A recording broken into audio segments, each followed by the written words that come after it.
Coucou, bonjour tout le monde, c'est Juju, j'espère que vous allez bien. Alors, cette semaine, je reviens vous voir pour parler d'un sujet qui nous concerne tous, les plus grands comme les plus jeunes en fait. Il s'agit de la confiance en soi.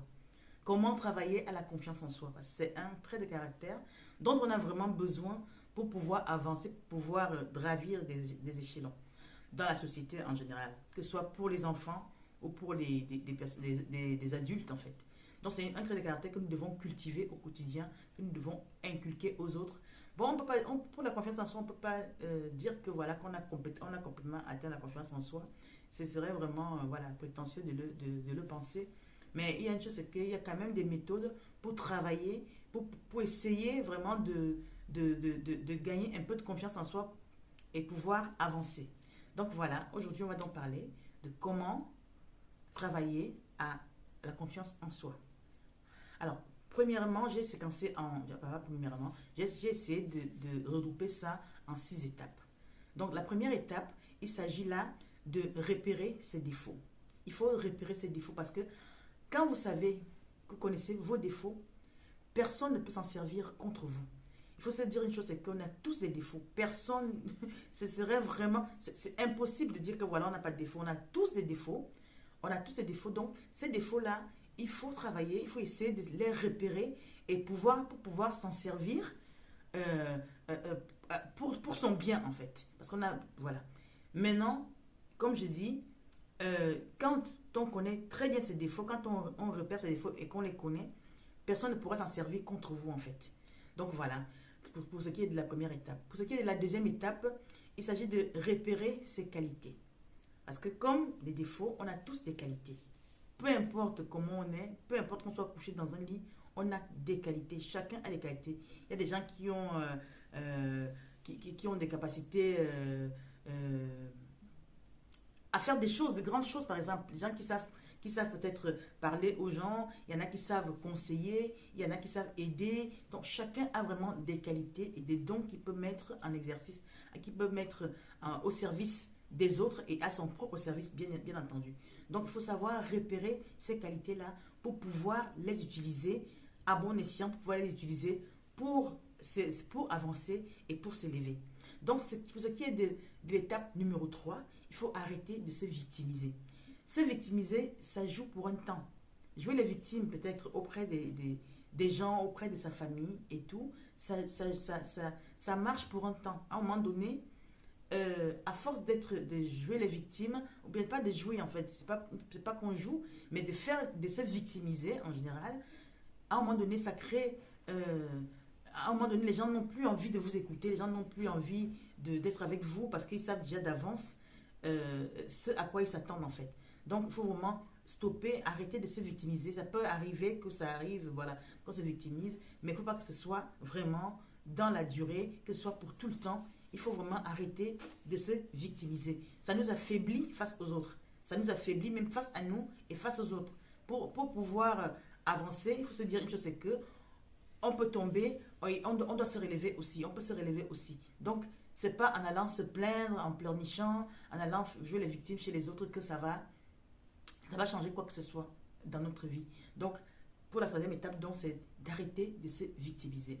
Pour la quatrième étape, il faut sortir des ombres des autres.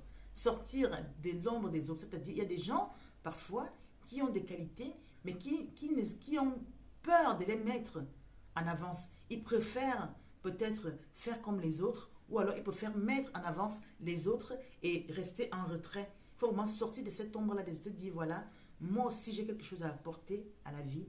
Et moi aussi, peu importe où je me trouve, j'ai quelque chose à apporter à la vie, j'ai quelque chose à apporter aux autres. J'ai des dons, peut-être qui sont cachés. Il faut essayer de travailler pour les retrouver et sortir des ombres de l'ombre des autres en fait. Quand on est avec des gens, on dit que voilà, on met plus les autres à l'avant. Ça n'a rien à voir avec la beauté physique ou le côté intellectuel ou intrinsèque. Non, ça n'a rien à voir. La confiance en soi, il y a des gens qui naissent avec ça. Ou si vous remarquez bien, il y a des gens, des personnes qui ne sont pas forcément physiquement dans les standards de la société, mais qui s'en sortent beaucoup mieux que ceux qui sont dans ces standards-là. Donc, ça fait que il faut vraiment travailler et sortir vraiment de l'ombre et se dire, voilà, je dois apporter ma part au monde, je dois impacter le monde. Même si c'est à petite échelle, même si c'est seulement autour de nous, dans notre cocon peut-être familial ou autour de nos amis, il faut savoir sortir des ombres des autres et se mettre en lumière. On en a besoin, on est des êtres de lumière. Alors, c'est pour ce qui est de l'étape numéro 5.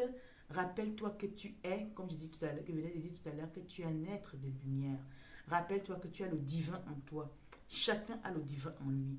C'est à nous de faire les choix et se dire, voilà, comment utiliser ce divin-là pour avancer ou pour impacter ou pour aider les autres. Donc, se dire, voilà, j'ai le divin en moi, savoir s'écouter, se dire, voilà, on a tous une voix, la voix qui nous parle, la petite voix qui nous parle, la voix comme disent les chrétiens, la voix de l'esprit, la voix du divin est en chacun de nous. Cette petite voix-là, il faut savoir l'écouter et l'utiliser. Donc, dis-toi que tu es une lumière, on est tous lumière, on a tous le divin en nous. Donc, il faut savoir s'écouter, c'est important. Pour ce qui est de l'étape numéro 6, il faut purifier son aura. Il y a des techniques pour purifier son aura.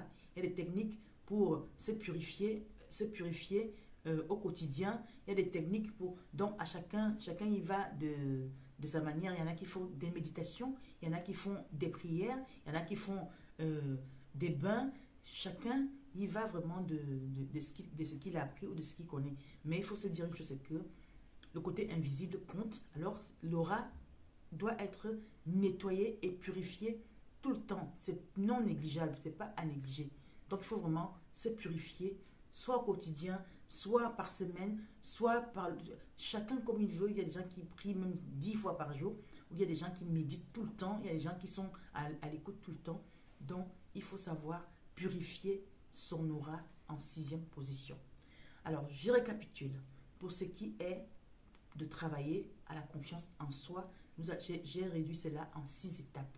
D'après moi, parce que après, comme vous savez, vous pouvez rajouter un commentaire. On est là pour apprendre ensemble, pour s'élever ensemble. Donc, pour ce qui est donc de travailler à la confiance en soi, j'ai donc dit, en première position, il faut savoir repérer ses défauts. Parce que quand on connaît ses défauts, on connaît réellement ses défauts, personne ne peut s'en servir contre nous. Deuxième étape, repérer ses qualités. Parce qu'on en a tous. Chacun a des qualités. Comme chacun a des défauts, on a tous des qualités également. Il faut savoir les repérer pour pouvoir s'en servir pour le bien, pour son bien à soi et pour le bien des autres, pour le bien de la société. Il faut repérer ses qualités. Pour ce qui est de l'étape numéro 3, il faut arrêter de se victimiser. C'est une catastrophe. Il faut vraiment tout faire. Même si on a des problèmes, il faut se dire une chose, c'est que chacun a ses problèmes à son niveau. C'est-à-dire que voilà, les autres ne peuvent pas toujours porter nos problèmes. Parce qu'à force de se victimiser ou de pleurnicher, ça nous affaiblit face aux autres. Et ça on perd beaucoup en confiance en fait, quand on est faible en face des autres. Pour ce qui est de l'étape numéro 4, sortir des ombres des autres, sortir de l'ombre, savoir se dire que voilà, j'ai quelque chose à apporter, je n'ai pas besoin de mettre quelqu'un devant moi pour pouvoir exprimer voilà, ce que j'ai en moi. Pour l'étape numéro 5, donc, rappelle-toi une chose, c'est que tu as le divin en toi, tu es un être de lumière, tout le monde, on est tous des êtres de lumière. Maintenant, c'est à nous de savoir s'en servir, de se dire, voilà, comment travailler à faire briller cette lumière-là qui est en chacun de nous. On a tous le divin en nous. On a été créés par le divin. Ça veut dire que en chacun de nous, il y a ce divin-là. Donc, il faut travailler à ça, à se dire, voilà, je suis un être de lumière. Je suis un être de lumière dans un corps de chair. Voilà. Pour ce qui est de l'étape numéro 6, il faut donc savoir purifier son aura. Apprendre à se purifier par la parole, par les gestes, par des instruments, des choses qu'on a, des trucs qu'on retrouve. Chacun y va vraiment selon sa croyance. Donc, apprendre à purifier son aura, on en a tous besoin. Et marchez, voilà. N'oubliez pas une chose, c'est pas parmi les étapes, mais n'oubliez jamais de marcher la tête haute. Parce que on a tous notre place dans ce monde. On est un tout. Tous ensemble, on est un tout.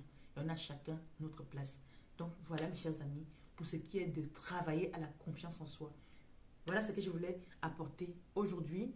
Et n'hésitez surtout pas à faire des commentaires pour rajouter. Parce qu'on est là, comme je dis, pour grandir ensemble, pour s'élever ensemble, pour s'éveiller ensemble. Voilà. Mes chers amis, entre-temps, je vous dis, souhaite de passer une bonne soirée. Portez-vous bien. Prenez soin de vous. Prenez soin des autres. Portez-vous bien. Allez, je vous fais des bisous. Mouah.